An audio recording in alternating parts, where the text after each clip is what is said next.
This looks like an early iPhone box, but if you look a little closer, everything is off. The icons just don't make any sense, and the rest of the box is completely blank. This is a fake iPhone, but not just any fake iPhone. This is a vintage fake iPhone from more than 14 years ago. Now, in recent years, fake iPhones and fake phones in general have gotten really rather convincing. You can easily find for about $100 Android phones that have been cleverly disguised to look just like iPhones. Now, of course, when you really sweat the details, they don't hold together all that well, but I have a feeling that these are gonna hold together a little bit worse. And you'll notice I said these because when you find one fake iPhone from a listing in China, it's very hard to justify buying just one. So I bought 12. Yeah, that was pretty dumb, but I figured if it costs $100 to ship something, I might as well ship a bunch of them and maybe give them away to you guys. So let's push those out of the way and let's do a fake iPhone unboxing. But before we crack this thing open, a quick word from today's video sponsor. Today's video is sponsored by Opera One, the ultimate web browser that comes packed with a free VPN, music player, ad blocker, messenger integration, and even AI assistant, all built in. It only takes a few clicks and a couple of seconds to set up Opera One with your preferred browser look, sync your browser data, and connect messaging applications that you prefer. Opera's intuitive layout puts tabs front and center, with easy access to your sidebar. Over here you'll find all of your favorite messaging applications and social media pop-ups like X. Anyway, here you'll also find access to Aria, Opera's built-in AI assistant. Aria improves your browsing experience. Just ask it questions or even highlight text in a page, and contextual prompts will pop up to provide more information. Plus, Aria is web connected with up-to-date information and access to current search results. When you open related tabs, Opera automatically creates tab islands, which group them together and keep your browsing organized. So to let Opera make your browsing experience more enjoyable, check out the links in the description below. It's one of the fastest and easiest to use browsers out there, so definitely check them out, and a big thanks to Opera for sponsoring. Now let's get back to the video. Now obviously this box doesn't look particularly convincing, but it is at least the right shape and size and material, and feels like sturdy cardboard. So let's go ahead and open it up. Now we're not getting that satisfying Apple box opening, but oh, oh no. Okay, any illusion that this was an iPhone has now been broken, because anyone who knows anything about anything could tell that this is not an Apple product. So the phone itself, oh, that is not to scale. Oh, this looks terrible.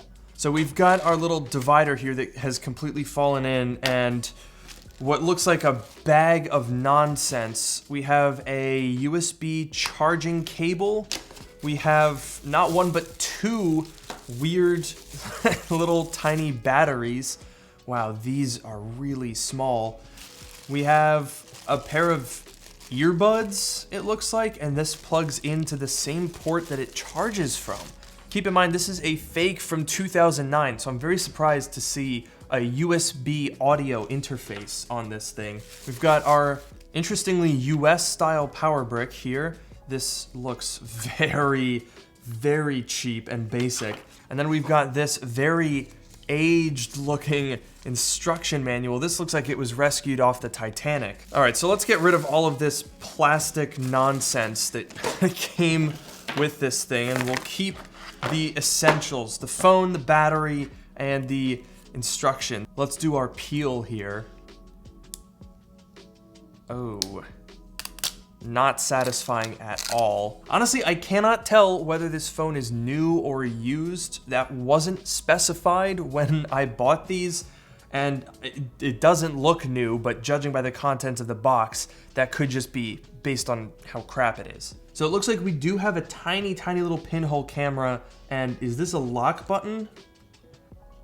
Oh my God, no, it's a stylus. What did Steve Jobs think about this? Who wants a stylus? I gotta take a look at these instructions because I don't know what I'm looking at here. Oh, good, and they're all in Chinese. And none of this seems remotely relevant to the phone that we have because this looks like at least screenshots of a real iPhone.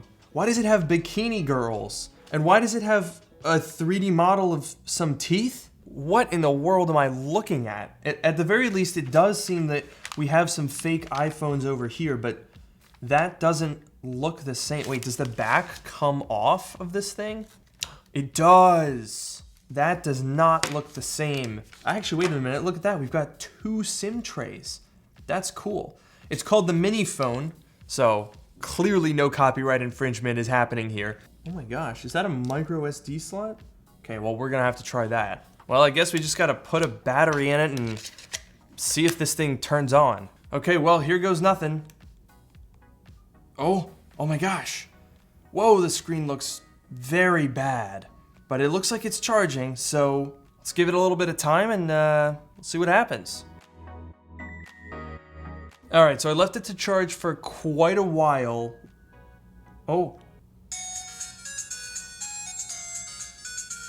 Oh, bad sound. Calibration wizard, you have to calibrate the touchscreen. Oh my God. Dude, this screen is messed up. I can't see anything. Okay. Oh my God, dude, this is a resistive touch screen. I can see the films. This is bad. They did mimic the layout of iOS. Uh-oh, hang on, we went to sleep here. Oh my God, is that slide to unlock?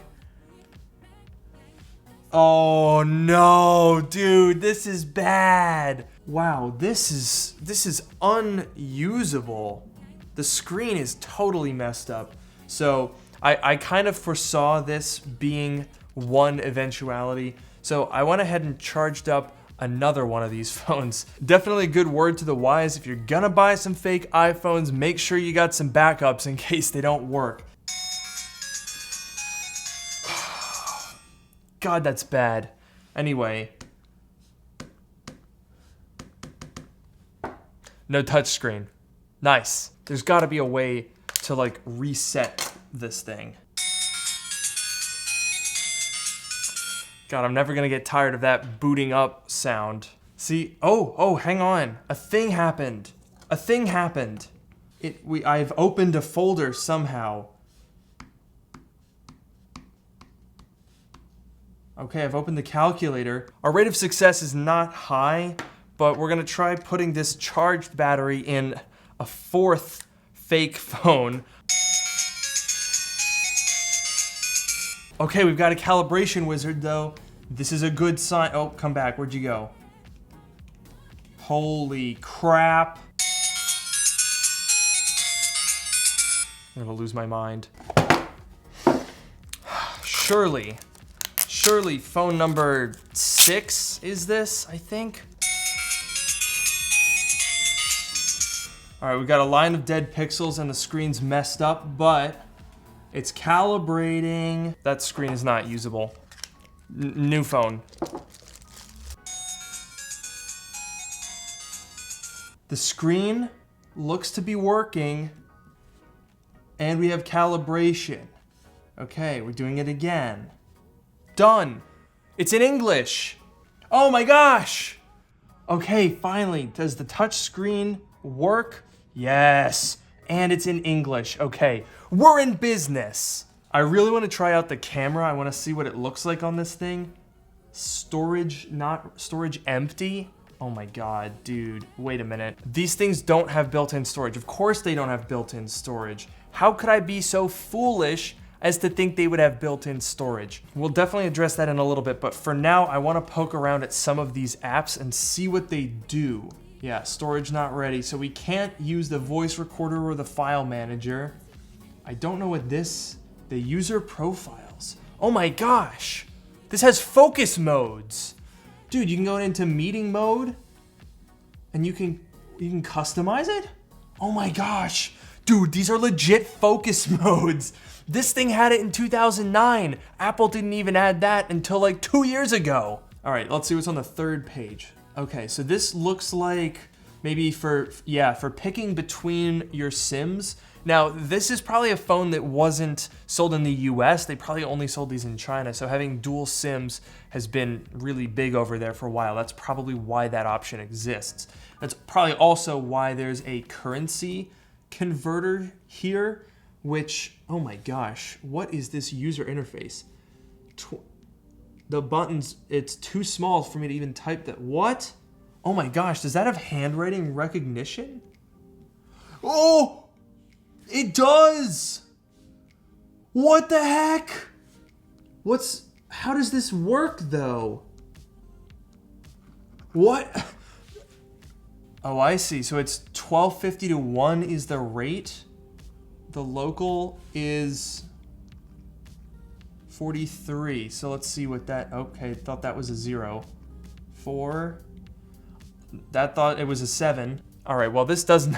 This is very hard to use, this phone. Does this actually have a keypad? Oh, it does.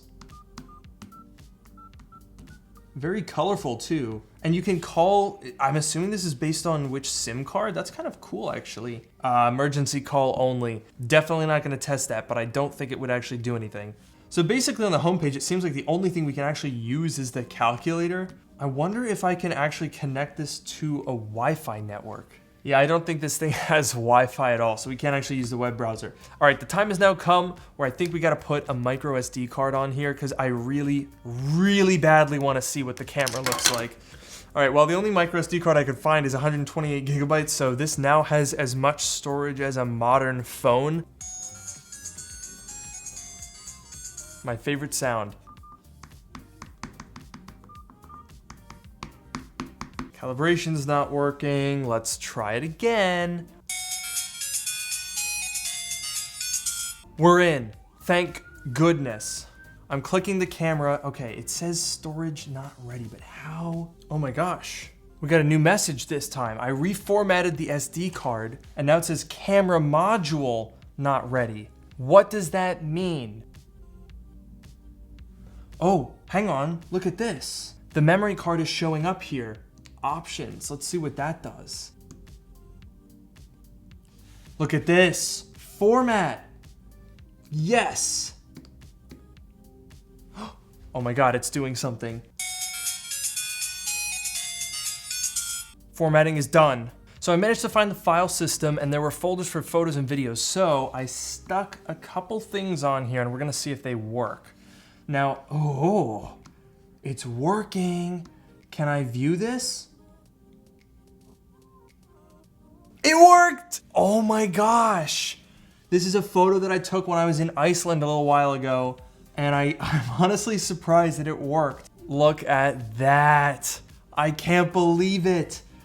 Now, this file is tiny. I put 2 versions of the photo on here. One's an original, one is like literally like 12 by 12 pixels, and that's the only one that this thing can actually open. But that's so cool. And the touchscreen died. This thing is so buggy.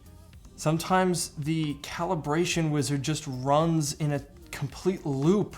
Now let's see if the video that I put on here is gonna work. Come on. Come on. No! I put on MOV, MP4, and AVI. I don't know what video format this thing needs, but it's not having it. Okay, honestly, I think I need to cut my losses on this thing. I have now spent an entire afternoon fiddling around with the worst fake phone I've ever experienced. I will say this for fake phone manufacturers. They have improved significantly in the past 14 years. This is literally just a piece of plastic trash, and there is no way that anyone would have ever been able to use it. I can't believe that somebody designed and manufactured and presumably sold these phones. It's mind-boggling, quite frankly. And I have so darn many of these things that I don't know what to do with them. So I'm going to have to give them away to some of you guys. Maybe someone out there can figure out how to get these stupid things to work. So follow me on Twitter at Luke Miani. That is where I'm going to be hosting some giveaways. I'll try to do some as well here in the community section. So get subscribed, leave a like, leave a comment down below. I'll pick some people. I'm not entirely sure how I'm going to do this, but I do not want 12 of these garbage fake phones. So this has been a fun video. I'd spent way too much time on this. I gotta get out of here. Thank you guys so much for watching. Leave a like down below if you enjoyed, and I'll see you in the next one.